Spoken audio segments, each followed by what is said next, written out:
अस्सलामुअलैकुम दोस्तों, उम्मीद है आप लोग खैरियत से होंगे। दोस्तों, आज की इस वीडियो में हम बात करेंगे कि जो दिल का सबसे बड़ा अटैक होता है, डॉक्टर उसका इलाज करते कैसे हैं। क्योंकि दिल का सबसे बड़ा अटैक एक वो अटैक है कि जिसका इलाज अगर ना किया जाए तो इसके नतीजे में दिल के पट्टे ना सिर्फ कमज़ोर हो जाते हैं, बल्कि वो इस हद तक कमज़ोर हो जाते हैं कि आपकी जो ज़िंदगी को बरकरार रखने के लिए दिल पूरी ज़िंदगी जो आपके काम करता रहा हो, तो वो मुमकिन नहीं होता मज़ीद काम करना। इसलिए बहुत ज़रूरी है कि इस वीडियो के मैसेज को ज़रूर समझना है।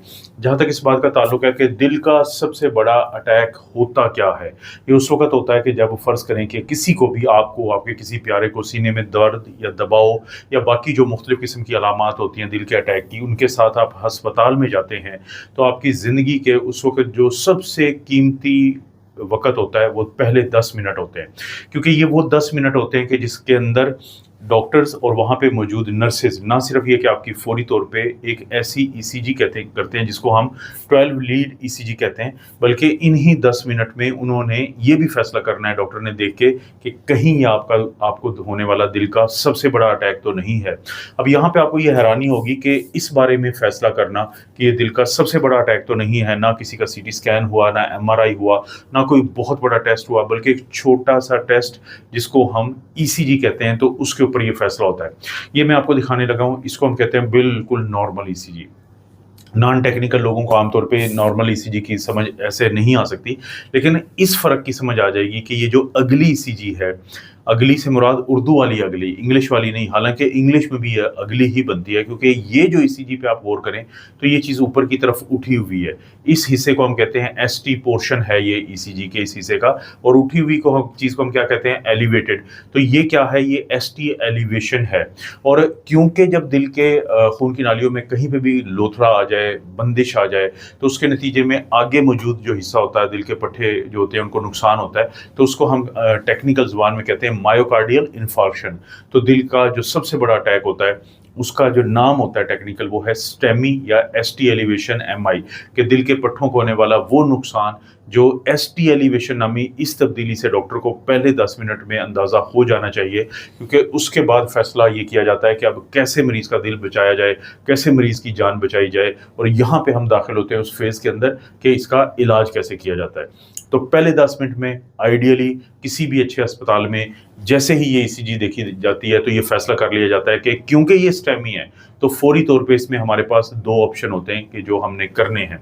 सबसे अच्छा ऑप्शन क्या होगा, सबसे जो मॉडर्न अस्पताल होते हैं या वो सेटअप जहाँ पे आप लेके गए और वहाँ पे दिल का डॉक्टर, दिल का पूरा शोबा होता है, तो एक चीज़ होती है जिसे हम कैथ लैब कहते हैं। इसको कैथ लैब भी कहते हैं, कैथेटराइजेशन लैब भी कहते हैं। यानी एक ऐसा कमरा, ऐसा डिपार्टमेंट है कि जिसके अंदर कैथेटराइजेशन होती है। कैथेटराइजेशन क्या है कि मरीज़ को इमरजेंसी से इस ईसीजी के फौरी बाद शिफ्ट किया जाएगा उस कैथेटराइजेशन लैब में, उस कमरे में, उस डिपार्टमेंट में, और वहाँ पे उस मरीज़ का जो खून की नाली जो बाजू की होती है, इसे हम रेडियल आर्टरी कहते हैं। किसी दौर में हम जो टांगों के दरमियान या ग्रॉइन में जो खून की नाली होती है जिसे हम फेमरल आर्टरी कहते हैं, तो उसका भी ज़्यादा इस्तेमाल करते थे। लेकिन इन्फेक्शंस की वजह से, ब्लीडिंग के रिस्क की वजह से, फिर हम उधर से ज़्यादा हमारी कोशिश होती है कि बाजू में जो खून की नाली होती है जिसको रेडियल आर्टरी कहते हैं, तो यहाँ से एक कैथीटर डालते हैं। आप समझ आई कैथेटराइजेशन क्यों कहते हैं इसको, क्योंकि कैथीटर डालते हैं, इसको सुन करते हैं, इसमें से कैथीटर डालते हैं, वो कैथीटर आगे जाता है हमारे दिल के उस हिस्से के पास कि जहाँ से दिल से सबसे बड़ी खून की नाली निकलती है। उस खून की नाली को हम एओर्टा कहते हैं। वहाँ पे जाके ये जो कैथीटर था, ये वहाँ पे एक दवाई को खारिज करता है। एक टीका जो हम पीछे से लगाते हैं यहाँ से, जिसको कंट्रास्ट कहते हैं, तो उसको खारिज करता है। और वो जो टीका है, जब हमारा दिल रिलैक्स होता है तो उस दौरान इसके अपने पट्टों को खून देने वाली जो कोरोनरी आर्टरीज होती हैं, तो उनके अंदर खून जाता है, तो उस खून के साथ वो कंट्रास्ट भी जाता है। अब उस कंट्रास्ट को बाहर जो टीम होती है, कैथेटराइजेशन की टीम, वो डॉक्टर जो कि ये प्रोसीजर कर रहा होता है, वो सब मॉनिटर पे देख रहे होते हैं, फ्लोरोस्कोपिकली वो देख रहे होते हैं वो सामने, क्योंकि ये एक्सरे की एक मशीन होती है इर्द-गिर्द जो मरीज़ के व्यूज़ लेती है, वो मॉनिटर के ऊपर डिस्प्ले आती है, वहाँ पे खून की नालियों को देखती हैं, और वहाँ से पता चलता है डॉक्टर को कि ये जो 3 बड़ी खून की नालियाँ हैं, जिसको हम लेफ़्ट जो मेन स्टेम होता है वो तकसीम होकर 2 बनाती है, जिसको हम लेफ़्ट सर्कमफ्लेक्स आर्टरी कहते हैं, दूसरी को हम लेफ़्ट एंटीरियर डिसेंडिंग आर्टरी कहते हैं, और तीसरी जो ब्रांच अलहदा से निकलती है उसको राइट कोरोनरी आर्टरी। तो डॉक्टर ये फैसला करता है कि ये जो हमने एंजियोग्राफी की है अभी तक, खून की किस नाली में बंदिश है कि जिससे इतना बड़ा दिल का अटैक हुआ है, जिसको दिल का सबसे बड़ा अटैक कहते हैं। तो जब पता चल जाता है कि किसी एक में है या दो छोटी में है, तो फौरी तौर पे उसको खोला जाता है, फौरी तौर पे उसकी एंजियोप्लास्टी की जाती है। हमें एक्सेस मिली हुई है रेडियल आर्टरी से, हमने कैनुला पहले डाला हुआ था जिसके जरिए कैथेटर गया, अब हम दूसरा एक ऐसा कैथेटर भेजते हैं कि जिसके आगे एक गुब्बारा लगा होता है, एक बैलून लगा होता है, लेकिन अभी वो इन्फ्लेटेड नहीं होता, यानी उसको हमने फुलाया नहीं होता, तो उसको भी वहीं पे पहुंचाया जाता है जहां पे वो क्लॉट है जिसने बंदिश की हुई है, वहां पे जाके उसको हम फुला देते हैं। जैसे वो बैलून इन्फ्लेट होता है तो वो जो रास्ता बंद हुआ था क्लॉट की वजह से, वो खुल जाता है खून की नाली में, खून का बहाव दोबारा आ जाता है, रिकैनलाइजेशन हो जाती है, रिवैस्कुलराइजेशन हो जाती है, रिपरफ्यूजन हो जाती है, मुख्तलिफ टेक्निकल नाम है इसके। तो इस प्रोसीजर को हम क्या कहते हैं? Balloon angioplasty. इससे पहले अभी तक कौन सा हुआ था? एंजियोग्राफी। ग्राफी क्या होता है कि आपने टेस्ट किया है, एंजियो खून की नाली को कहते हैं।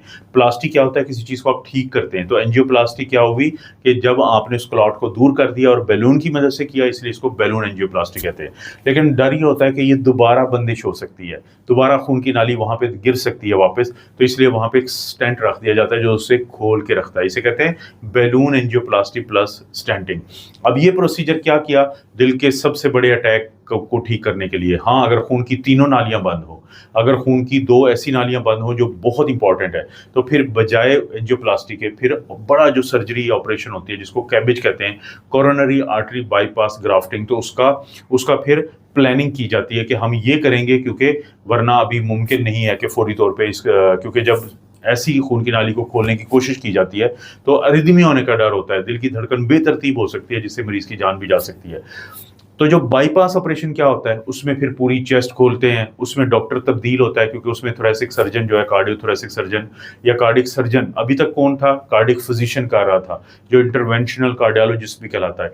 लेकिन फिर कार्डिक सर्जन को इन्वॉल्व किया जाएगा, स्टर्नोटमी की जाएगी, चेस्ट को खोला जाएगा, फिर पाँव से खून की नालियां जिनको सेफनेस वेन कहते हैं, या खुद चेस्ट से खून की नालियां जिसको इंटरनल मेमोरी आर्टरी कहते हैं, तो उनको लेके तो फिर मरीज की जो खराब नालियां उनके इर्द गिर्द लगा के बाईपास कर दिया जाता है। जैसे बड़े शहरों के इर्द गिर्द बाईपास होते हैं कि आप ट्रैफिक में नहीं फंसना चाहते, बाहर से निकल जाते हैं। लेकिन ये प्रोसीजर बाद में किया जाता है। एंजियोग्राफी हुई, हो सकता है एंजियोप्लास्टी करनी पड़े, लेकिन कैबेज फिर बाद में किया जाता है। तो इस तरीके से आप, और कितनी देर में जरूरी है? जब मरीज अस्पताल में एंटर होता है, इसे हम कहते हैं दरवाजे से एंटर हो गया, आपने टाइम नोट किया होता है, और जब ये एंजियोप्लास्टी आपने की है तो कोशिश करनी चाहिए कि 90 मिनट के अंदर हो जाए, 1.5 घंटे के अंदर हो जाए, ताकि जो दिल के मसल्स हैं उनको डैमेज ना हो। ठीक है, लेकिन 12 घंटे में तो फिर भी इसको करना चाहिए। दूसरा ऑप्शन क्या है?